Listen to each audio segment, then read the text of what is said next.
Today I'm going to show you how we approximated almost vaccine for Mr. Hydromet. Yes, good job. While waiting for him to give us permission to get started. So this is an example of what I like to call a start button behavior. Basically, he is offering Gina, actually, he's offering her a nice sit. And that tells me that he is comfortable and confident with the people in here and the things that he's experienced in here, and he's ready to give it a try. He's ready to go through it again. This is another example of a start button behavior. If he offers to lay down, it's an indication that he is volunteering to go through with some sort of interaction or experience, and we can work on the exercises we have set up today. I'm going to show you how we worked our way up to a not quite vaccine, and we can practice this for his actual CIV injection later today. I'm also going to show you how we used that offered down to help approximate paw handling. Now, I did not bring any kind of clippers into the process today because I have a feeling that's a trigger for him. The minute he sees clippers or a Dremel, he's going to get squirrely and not be as willing to work for me. And I wanted him to enjoy my time with me today. So I'll show you how to work on this, and then you can start introducing those visual prompts of the clippers and the Dremel into these exercises at home. Okay, so first things first. Hi, bud. Can you show me a little chin rest? Can you? Yes, good boy. So that's him telling me he's ready and willing to stand nicely for me. He's going to check out Miss Gina first, and that's perfectly fine too. Very good. Yes, good boy. So I'm going to reward him for choosing to focus on me, and I'm actually going to ask him to just hang out with his nose or his chin in my hand, while Miss Gina does a few scritchies down the back, with a little bit of a focus on that left hip where we will ultimately give the vaccine today.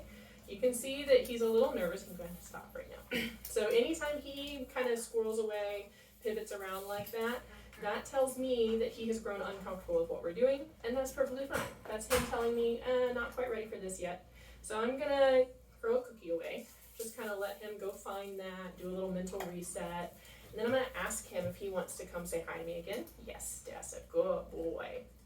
Yes, and if he keeps his nose there, even after the cookies are done, that's another indication from him that he's ready to continue. So we're going to continue with the scritchies, and then we're going to just advance immediately into some pinchies.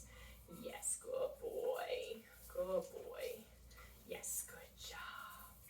So he's kind of moving away from the pinchies now. Yes, there we go. Go ahead and stop for me.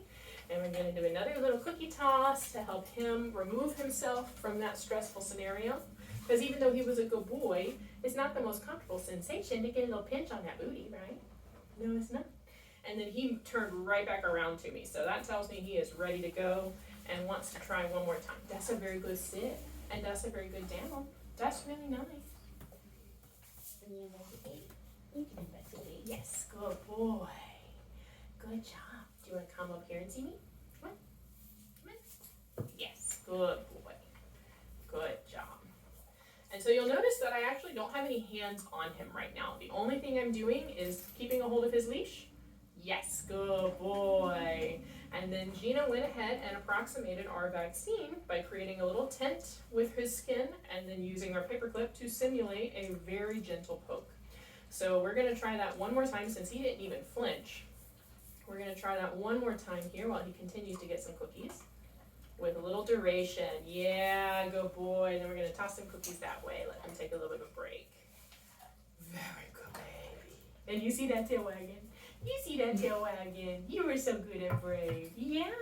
So we'll work on this again for his actual vaccine in preparation for you to do the actual injection. Now that's going to be a little bit more intensive because it is a real needle going really through the skin. So we will have some more hands-on in that process, but it will be at his discretion. He's going to tell us when he's ready to start. He's going to tell us if he grows uncomfortable, and then when it's finally time to do the thing for real, we're going to make sure he has lots of cookies, maybe even some cheese as a distraction while the poke happens so that we don't have to get too heavy-handed with him.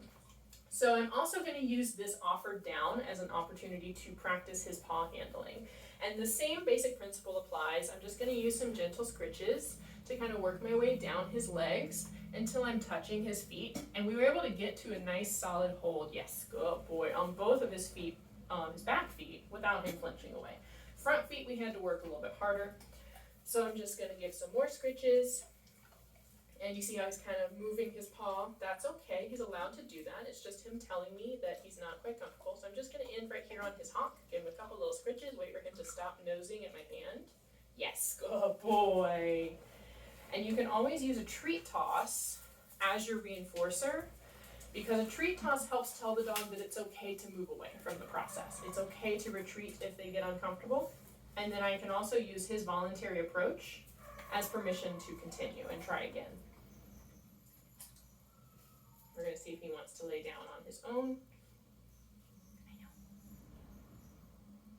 The one thing you don't want to try to push for is a whole bunch of performance on cue when you're working through a stressful scenario, because that can teach the dog to work through stress and actually hide a lot of stress indicators that preclude a bite. So you want to let the dog show you that they are comfortable by offering you learned behaviors. And we're going to end, with a nice calm hand hold. That's it. That's it, Bubba. You did good. Good boy. Yeah. All right. Let me know if you have any questions. I'm sure I'll see you around the office and we can talk about it. Or you can text me or email me, and I'll be happy to talk a little bit more about how we put these together and how you can build on them at home.